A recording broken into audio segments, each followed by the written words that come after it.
Hey, aren't you going to contribute more around the house? If you're going to be that kind of wife, maybe you should just leave. I sat there, stunned by my mother-in-law's harsh words. Her cold, intense gaze bore into me. Francisco has us, and we don't need you anymore. You always look tired and seem to accomplish nothing, chimed in my unhelpful sister-in-law with a dismissive tone. This is too much, Francisco. Don't you think your mother and sister are going overboard? I pleaded. I'm doing my best too. When I sought help from my husband, he responded with a demeaning attitude. I agree with my mother and sister, Francisco interjected. I'm busy with work, and it's becoming a problem if you don't help with the chores. Besides, my relationship with the new part-time girl is progressing, and you're just baggage. Can you quickly pack and live somewhere else? Shocked by Francisco's words, I glanced at the three of them. They all seemed to blame me. A surge of rage welled up in my chest. I took a deep breath, calmed myself, and said, I understand. I need some time. My in-laws, who had once relied on me, were now falling apart. My name is Michelle, and I'm 32 years old. I work diligently, both at my job and in household chores. While it's not uncommon for women to continue working after marriage, I truly love my job and strive to succeed in the company I joined right after college. One morning, as I was getting ready for work, my husband, Francisco, approached with a pleading look. Michelle, can you take care of this? He handed me a file crammed with receipts and bills. You should manage the cafe's finances properly. I smiled and responded, sorry, but I'm really bad at that. I met Francisco while he was working part-time at a cafe I frequented. After a few chats, we began dating and eventually talked about marriage. Now, Francisco owns the cafe, but despite his ability to run the business, he struggles with paperwork and always asks me to handle the accounting. As I sighed, my mother-in-law added, Michelle, I suddenly feel like eating Chinese food tonight. Could you rinse the rice well? Also, Mia and the kids are coming this weekend, so we need to plan their meals. Sure, I got it. I nodded to my mother-in-law's request and hurriedly left the house. Before marriage, I was excited about my new life with Francisco. However, he suggested, my mom's lonely by herself. Why don't we all live together in our big house? So now I reside with his mother. To put it lightly, she's not proficient in household chores. When we moved in, the house was a bit of a mess. After my father-in-law passed away, she started living on a pension, which she mostly spends on dining out or ordering food. Francisco seems to believe that housework is a woman's job, making it my full responsibility. Francisco's sister, Nia, occasionally brings her kids home, and each time she does, my to-do list grows. I can't help but think that yet another chaotic weekend is approaching. Weekends, which should be precious times for recovering from the usual exhaustion, turn into moments where my sister-in-law's children ask to play or complain about being hungry. I find myself not only preparing meals in the kitchen, but also entertaining the children. Then, my sister-in-law drops a bombshell. Michelle, I'm getting divorced, and we'll be moving back here with the kids next month. I'm surprised, and for a moment, I'm lost for words. Really? Do you have something to say? She asks. No, I was just thinking. It must have been hard. When are you moving? I want to move as soon as possible. Surprised that my sister-in-law and her children will be moving in, I hope that maybe she will help, and household chores will become more manageable. While we had a normal relationship, I anticipate that this change might bring us closer and result in her contributing to the chores. Despite my positive attitude, reality has other plans. Perhaps because she grew up with my mother-in-law, my sister-in-law appears to live a life devoid of housework. She spends most of her time lounging on the sofa, watching TV, and always has some snack with her. Observing her, I realize her neglect of housework might have contributed to her divorce. Now, with the added responsibility of preparing meals for her children and making lunches for kindergarten, my workload increases, and my free time diminishes. I had hoped for her assistance, but it's disappointing that it turns out to be a swing and a miss. Then, there comes a time when my work at the company suddenly becomes hectic. Every day, I start work early, do overtime, and return home exhausted to find the room overflowing with things, with no space to even walk. Seeing this scene each day, waves of fatigue wash over me. On top of that, my mother-in-law and sister-in-law complain, asking if dinner is ready yet or why I'm home so late. When I struggle to manage household chores, they coldly remark, "Michelle, there's a mountain of laundry waiting. Don't slack off just because you're busy." I internally protest, "Mother-in-law, I'm really trying my best." But before my sister-in-law can say anything, I frequently opted to keep my thoughts to myself. "Michelle, are you standing up to your mother-in-law? That's a bit bold. But for the sake of the children, please try a little harder to make homemade meals," suggested my sister-in-law. I couldn't help but respond, "If you have so much free time at home, why don't you help out once in a while?" While doing household chores, I overheard Francisco's sister saying, "Haha, Francisco owns a store, so Michelle doesn't need to work, right? If that's the case, maybe you should try a little harder at home." Behind their words, I felt the mounting pressure that I should be doing more. That night, at the peak of my stress, I decided to speak my mind to Francisco. "I've been so busy lately, and neither your mother nor your sister is helping out with household chores. It's really hard." "Michelle, you're not speaking ill of our family, are you?" Francisco's eyes sharpened a bit, and I braced myself. "That's not what I mean, but it's hard for me to do everything by myself. If you helped out once in a while, things would be a little easier for me. I'm busy managing the store. It's different from a regular job. Housework is the wife's responsibility, right?" Even though disappointed by his response, I sat and pondered. A good idea suddenly popped into my head, and I silently pumped my fist. I immediately grabbed my smartphone, opened my favorite online shop, and started adding necessary items to the cart. After completing the purchase, I went to bed satisfied. A few days later, my new electronic household appliances, which would become my lifelines, were delivered to our home. The latest washing machine, a cleaning robot that reaches every corner of the room, and a rice cooker that cooks delicious rice without much effort. Each of them was a savior, making my daily life just a little bit easier and more enjoyable. While setting up the new washing machine, my mother-in-law and sister-in-law suddenly appeared with surprised expressions. "Wait, Michelle, you got such a fancy washing machine, but the old one was still good, wasn't it?" Smiling gently, I replied, "The old one took a bit too long, and I heard this new one shortens the laundry time."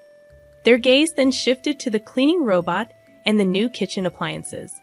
"See, I've also upgraded these," I said, showing them off a bit. "All these things, cleaning robots and convenient cooking appliances." "Michelle, come over here for a moment," my mother-in-law said inside the room. Seeing the slightly surprised expressions of my mother-in-law and sister-in-law, I smirked to myself. Francisco sat next to me, and the four of us began our discussion. "Why did you buy so many things?" My mother-in-law raised her voice. "Do you really need all these new appliances? Isn't it just because you want to make things a bit easier?" she continued. "Well, I thought it would be nice if things around the house could run a bit more smoothly," I replied with a slightly troubled expression. But my mother-in-law chimed in, "Relying too much on machines, aren't we?" The sister-in-law waved her hand, but I responded, "The appliances we had can still be used. Francisco is working hard managing his store. Maybe you should be more frugal." Francisco nodded in agreement with his sister, and in a quiet voice I murmured, "Maybe you're right." There was a hint of anger in my mother-in-law's eyes, and I stumbled over my words. "Are you even considering our household?" "I really am, but I'm just a bit exhausted," I replied. My mother-in-law raised her voice, exclaiming, "Enough. I can't believe you're our daughter-in-law." My sister-in-law, with a disgusted look, added, "I'll watch over Francisco. We don't need someone like you here." When I looked at Francisco, he said coldly, "I understand what Mom and Sis are saying. It's a bit difficult to have a wife who doesn't do housework." Looking at Francisco's face, my heart felt heavy. He continued with a cold smile, "I have my own store, so I decide how to use my money. but being with someone who spends on anything and everything might be difficult. I was shaken by his words, but I looked into Francisco's eyes and counted to 10. He added with a hint of cruelty, "Also, I've noticed things have been going well with that new part-time girl. She's more attractive than you are now. Maybe it's time for you to pack up and find a new place to live." A fire of anger surged within me, though I didn't voice it. Taking a step back and calming myself, I replied after a deep breath, "All right. I'll look for a new home. That's better." "Finally, you understand. I'll feel much better without you around," he said smugly. Francisco signed the divorce papers that night, and I moved to a nearby weekly rental apartment with just the bare essentials and the divorce paper. No one tried to stop me when I left. Did they ever really care about me? After submitting the divorce papers at the city office, I found a stylish apartment to start fresh. During this time, an unexpected opportunity came my way. A promotion I had been putting off because of my family situation. I seized this chance and began working as a section manager. Every day, as I dedicated myself entirely to my job, I felt a renewed sense of accomplishment. In the midst of these busy days, my phone rang. The caller ID showed it was my former mother-in-law. I thought we had nothing to do with each other anymore, right? Without checking her message, I swiped to dismiss the call. My new life had begun, and I wouldn't look back at the past. A year flew by. One weekend, as I was relaxing in my room, listening to my favorite music, my phone rang again. To my surprise, it was my former mother-in-law. Wondering what she wanted after all this time, I picked up. "Hello, is something wrong, Michelle?" I finally got through. "I didn't think you would answer after so many calls." "Well, it's been a while. What's going on?" I asked. She hesitated for a moment and then asked, "How's your new life?" Despite her probing tone, I replied cheerfully, "It's great. I love my new apartment, and work is going smoothly. I even got promoted and am living freely." "That's good, Michelle. Can you come back home?" I was taken aback and blurted out, "Why?" "We're struggling financially."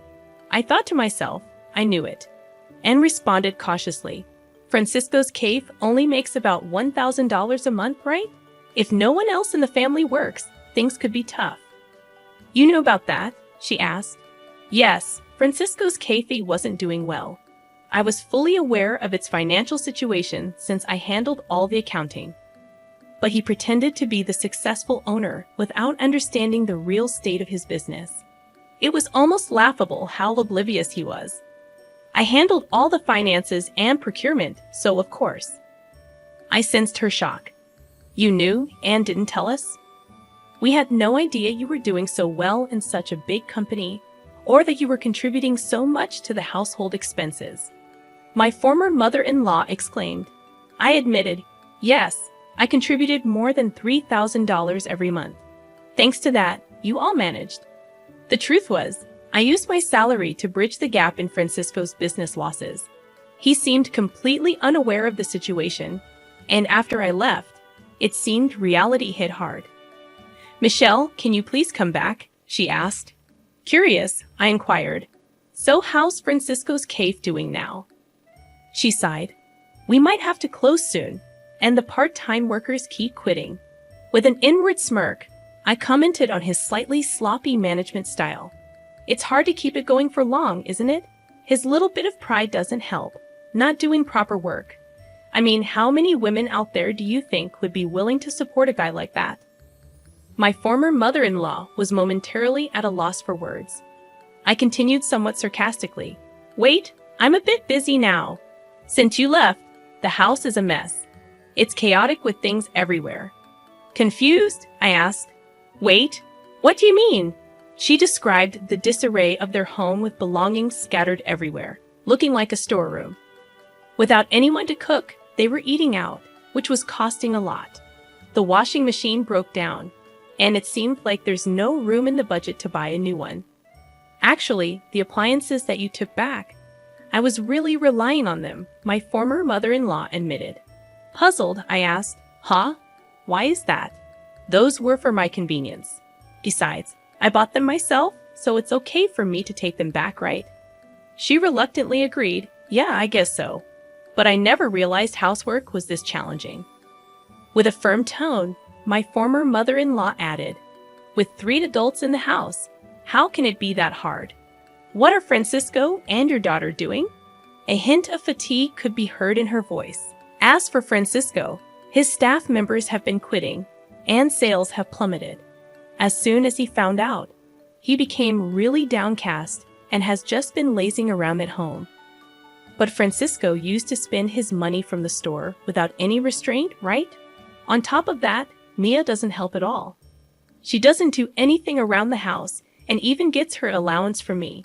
To be honest, living on just my pension for the 3 of us is really hard, she continued. I responded with a hint of sarcasm. Ah, Mia once told me that I was unnecessary because she was there. My former mother-in-law desperately said, Michelle, we're really in trouble. Living on just my pension for the 3 of us is quite tough. I firmly stated, I have no intention of returning to that house. It must be hard living with all that baggage. She seemed to be at a loss for words. Seeing her like this made me feel a bit sorry for her. But as I was about to hang up, my former mother-in-law seemed eager to say something. Michelle, I'm really sorry. Can you reconsider? Her voice sounded a bit exhausted. I replied, I wonder if we can ever spend days together with smiles again. Ha! Was it that hard without me? I asked with a mix of surprise and calmness. After a short pause, my former mother-in-law took a deep breath. Yes, there's actually an issue with the property tax. We might have to let go of the house. I said, I see, but I really don't want to get involved anymore. Decide what you're going to do with your family. I hung up without waiting for her next words. After that, I set it up so I wouldn't receive any more calls from her. In my room, holding my favorite mug filled with aromatic coffee, I enjoyed my time alone, looking at the outside scenery. A smile spontaneously appeared on my face. A few months later, when I passed by the cafe where Francisco used to work, I noticed the place was now quiet and empty. Recalling its past liveliness, I felt a bit nostalgic. It seems they really closed the shop. While walking around the old town, I became curious about my former in-law's house and saw a sold sign. Coincidentally, I bumped into an old neighbor in town. According to her, those 3 had quickly sold their house and moved to a small apartment nearby. In their new home, there were always loud arguments and even the smell of garbage. It seems the neighbors are quite bothered, and it has become a bit of local gossip. I thought, it must be tough for them, but with a bit of effort, life can change. I wondered why they don't try. As I gazed at the old house, these thoughts wandered in my mind. A lot has happened to me since then, but I'm living each day to the fullest. In fact, a handsome guy from my workplace confessed, saying, I really admire your hardworking nature. Now we're enjoying our dates, and I'm really looking forward to what the future holds. If I get married again, I really want to be happy. I'm feeling very excited about it now.